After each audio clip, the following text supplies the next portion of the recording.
एक जीवाला अहंकार असणारा त्या ठिकाणी घातक आहे. तोच परिणाम मला भोगावा लागतो की काय हनुमंतरायाचे विचार आहे. अहंता कर्म सिद्धी नवचे अहंता सुख न घडे स्वर्गीचे अहंता सारण पाले वेदाचे अहंता साच घातक. सगळ्याला अहंता घातक आहे, अहंकार घातक आहे. कुणाला? ज्यानं अष्टमहासिद्धी जरी मिळवली असेल आणि त्याला अहंकार जर चढला तर सगळं दौडून गेल्याशिवाय राहणार नाही. या ब्रह्मांडाचा मालक झाला, ज्याला सैन्य पद मिळालं, वैकुंठ भुवनामध्ये जरी जागा मिळेल, त्याचा अहंकार त्याला जर त्या ठिकाणी बाधा करत असेल तर तेही व्यर्थ आहे. म्हणून चिंतन करत असताना परमार्थ असू द्या, संसार असू द्या, नाही शिक्षण असू द्या, कुठेही जीवन जगत असताना अहंकाराचा बाधा निर्माण झाला की सगळं पाण्यात गेल्याशिवाय राहत नाही. माझी अवस्था अशीच झाली असाही हनुमंतराया म्हणतात. साधे स्वामी कार्य अहंतेने साधन हत होय. अहंता यश न लाहे निंद्य होय. अहंता ही निंदा करणारी अहंता ही निंदनीय आहे. कुठलंच साध्य होत नाही, ना संसार होत नाही, ना परमार्थ होत नाही. मीपणा हा सगळ्यांना घातक आहे. मीपणा सोडल्याशिवाय संसारही करता येत नाही आणि परमार्थही घडत नाही. आणि म्हणून मला हे निश्चितपणानं मला या ठिकाणी मी नडतोय. मी काही हाती घेतलंय ते पूर्णत्वाला जात नाही. त्या अर्थी मला अहंकाराची बाधा झालेली आहे. म्हणून तर त्या ठिकाणी स्वामीचं कार्य पूर्णत्वाला जाऊ शकत नाही. हनुमंतरायाचा मनाशी असणारा स्वगत भाषण रूपानं बोलून अहंता नवे चित्त शुद्धी अहंता नवे साधन सिद्धी अहंता नवे सत्व शुद्धे अहंता त्रिशुद्धे घातक. घातक आहे. कशामुळे घातक आहे? अहंकार, मीपणा, ताटा चित्ताची शुद्धी होऊ देत नाही, मनाची शुद्धी होऊ देत नाही. प्रत्येक वेळेला सप्ताह माझ्याशी कसा सप्ताह कोण करते गावात बघू बरं. इथलं नाही, सगळे बाहेरचं सांगावं. शक्तीला आम्ही चौघ झाल्याशी गावात शक्ती होती का? नाही होत. आणि म्हणून कुठेही असू द्या, आपल्या सत्यात असू, शक्तीत असू, गावच्या कारभारात असू, ती स्वस्त बसू देत नाही कुणाला, ज्याला अहंकार निर्माण झालाय त्याला. आणि म्हणून काय घडतंय का? ती चित्तालाही शुद्ध होऊ देत नाही, परमार्थाकडे जाऊ देत नाही आणि सगळ्याचं वाटोळ केल्याशिवाय सुद्धा राहत नाही. म्हणून अहंता एवढी घातक आहे. आई कसू कणले दे कातवा नवे पारत्रिक अहंता भोगी दे नरक. अहंता घातक जगा झाले तुम्हाला नाही, मला नाही, सगळ्या जगाला अहंकारानं त्या ठिकाणी काय केलंय, वेळा गेलाय. आपलं तुपलं हे तितकं काहीच राहत नाही. माझंही असलं तर मीपणा झाला की सगळं त्या ठिकाणी नाश केल्याशिवाय राहत नाही. म्हणून एकासाठी ग्रंथकर्ते सांगत नाही, ते सगळ्या विश्वाला संदेश देत आहे. ज्याच्या मनामध्ये अहंकार निर्माण झाला, ज्याच्या मनामध्ये ताठा निर्माण झाला, मग म्हणूनच सासू असू, सून असू, लेक असू, नाही बाप असू द्या, ज्या वेळेला सासून सुनाला मुलगी म्हणून सांभाळलं की संसार सुखाचा झाला. म्हणून एक लक्षात घ्या. पण तिला वाटते आता मी सासू झाले, आपला सासूपणा दाखवला पाहिजे, यालाच अहंकार म्हणायचं. ज्याच्या त्याच्या पायरीनं ज्याचे त्याला राहावं हा एकदम योग्य भाग आहे.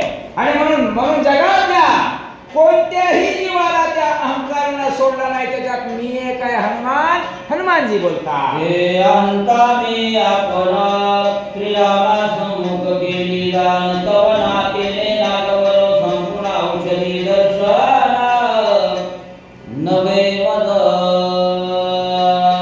माणसाच्या मनामध्ये सदविचार स्वतःला, म्हणून जग कोण आहे याच्यापेक्षा आधी अंतःकरणाला विचारा मी कोण. हनुमानजी म्हणतात, ज्याची सेवा करतोय त्याची सेवा करण्यासाठी माझी पात्रता कमी पडत आहे. म्हणून लोकाला दोष द्यायचा नाही बरं का. चुकत असताना अंतःकरणाला विचारायचंय, माझ्या हातून काही चुकतंय का, मी कुठं गुन्हेपणा आहे का, मी कुठं कमी आहे का. ज्या अर्थी स्वामीचं कार्य पूर्ण होत नाही त्या अर्थी माझ्या प्रभूची सेवा माझ्या हातातून कमी होते. ज्या अर्थी औषधी मिळत नाही, ज्या अर्थी मी ज्या धर्माच्या कामाला आलो ते पूर्ण होत नाही, याचा अर्थ असा आहे की भक्ती माझी कमी पडते. हनुमानजी बोलू लागले, म्हणून ती हनुमान पामर नेने औषधी संभार किती आणले कतवार पाले खाये मरकट.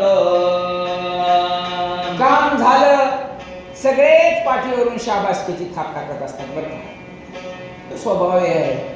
एखादा विजय मिळवला, एखादं चांगलं काम केलं, माळे सुद्धा टाकते, मोठे वडीलधारी माणसं टाकतात. तर नाही झालं की मग मात्र त्याच्या जसं घोबडाची टाळू वळवल्यासारखं सगळे माणसं बोलल्याशिवाय राहत नाही. जाऊ नको म्हणलं होतं, होत नसतं तर कशाला गेलास, अशा अनेक शब्दांनी वाग्दान त्या ठिकाणी अंतकरणावरती झेलावे लागतात. आणि म्हणून माझी अवस्था तशी झालेली आहे.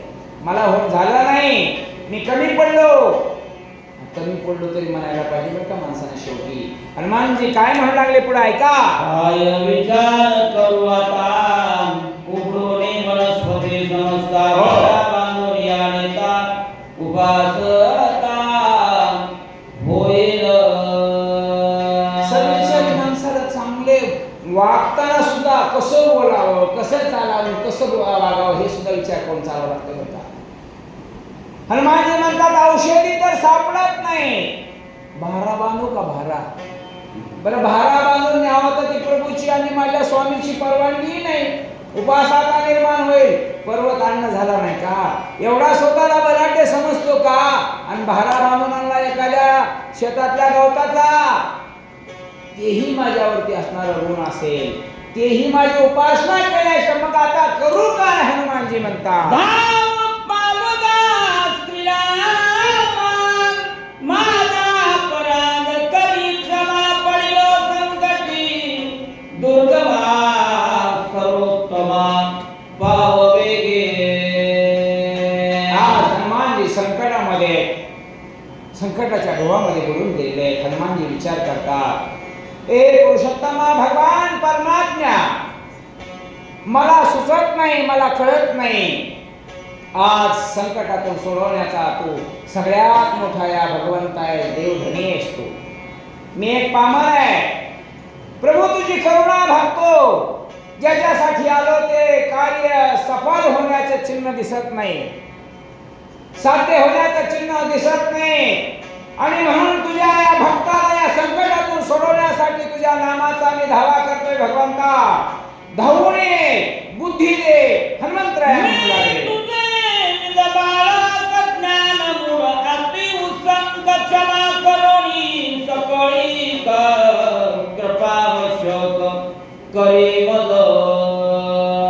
आता मात्र माझ्या भगवंताकडे याचना करू लागले हनुमानजी. मी तुझा बाळक आहे प्रभू, मला या संकटातून सोडवायचं काम तुम्हाला करावं लागेल.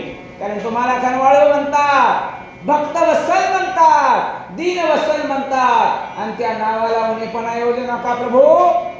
मी तुमचं कार्य करण्यासाठी आलेलो आहे, धावून माझ्यासाठी या कामासाठी तुम्ही यावं. याचना रूपानं हनुमानजी प्रार्थना करतात. उत्कट चिंता करिता तया कविनाता श्रीराम आठवला चित्ता बुद्धी दाता निज भक्ता. भक्ताचं मनोरथ पूर्ण करणारी गुरुमाऊली म्हणजे भगवान परमात्मा म्हणावं त्याला. कारण भक्तानं देवाचा धावा केला. जर देव धावून नाही आला तर भक्तच नाही तो, आणि देव धावून आला तर तो भक्तच आहे.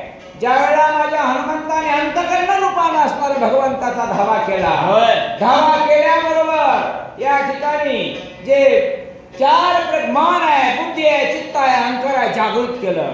मनाला त्या ठिकाणी चालना मिळाली, बुद्धीला बोधव्य दिलं, चित्तामध्ये चैतन्य निर्माण केलं, आणि पुढचं कार्य करण्यासाठी प्रेरित केलं. ऐका,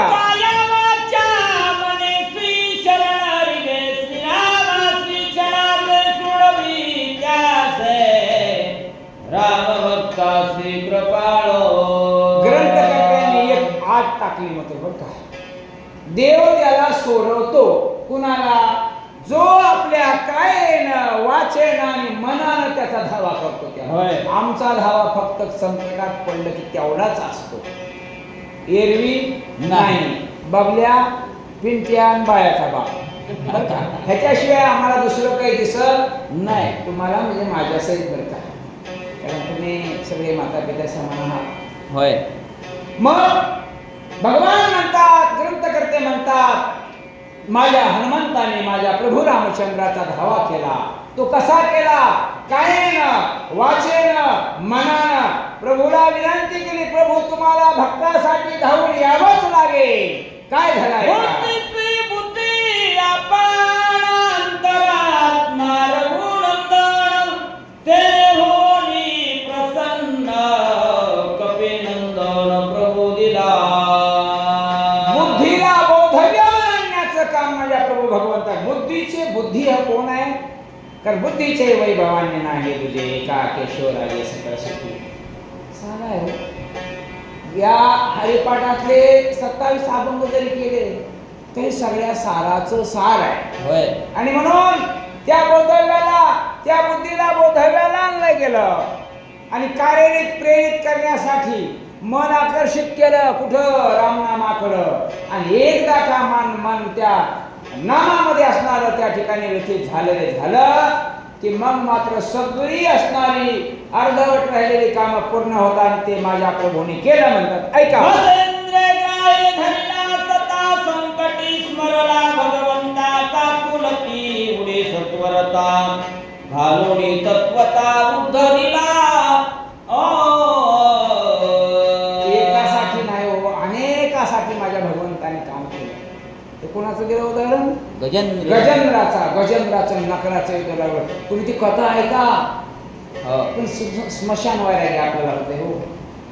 तिकडं नखर उडत होता त्या गजेंद्राला. गजेंद्र धावा करत होता. पुत्र आणि बायको त्या सरोवराच्या त्या किनाऱ्यावरती उभा होते. ते म्हणजे गेलं आपण आता आपल्या जंगलात चला. का? आता आपला हा गजेंद्र राहिला नाही, परंतु त्या गजेंद्रानं माझ्या भगवंताचा धावा केला. भगवंत धावून आले, नकराचाही उद्धार केला, गजेंद्रालाही सोडवलं. किती उदाहरण सांगू? अनेक उदाहरण देतात ते ग्रंथकर्ते म्हणतात. म्हणून तसा त्या ठिकाणी मला माझा देव सोडवल्याशिवाय राहणार नाही.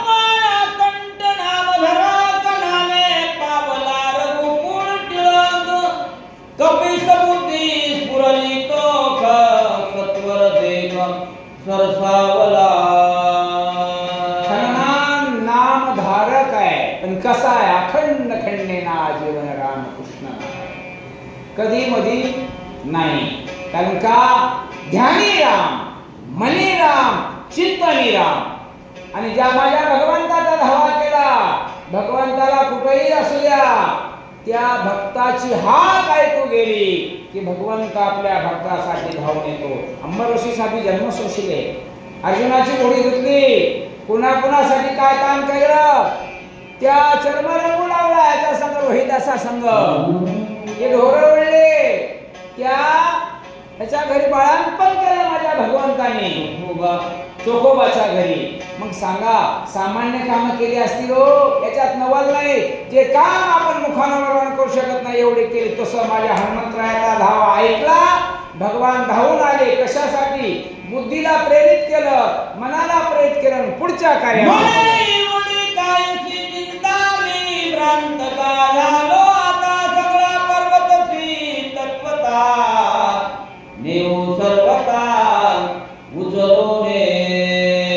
मागच्या ओळ्या तुम्ही ऐकल्या असताना आताची ओळी ऐकली. मने काळेशी एवढी चिंता कधी हो? देव आपलासा झाला की चिंता राहत नाही, लक्षात ठेवा. भगवंतानं प्रेरित केलं माझ्या हनुमंतरायाला, आणि मग मनामधून आता विचार बाहेर पुटपुटायला लागले माझ्या प्रभुराम त्या हनुमंतरायाच्या. आता कशाची चिंता आहे? काय आम्हा चिंता वस्त्राया पोटाची. आता कशाची? तो पांडुरंग आमचा असणारा धनी पुरवित आहे, तसं माझा प्रभू रामचंद्र असणारं कार्य करील. हनुमंतरायाला विश्वास निर्माण झाला.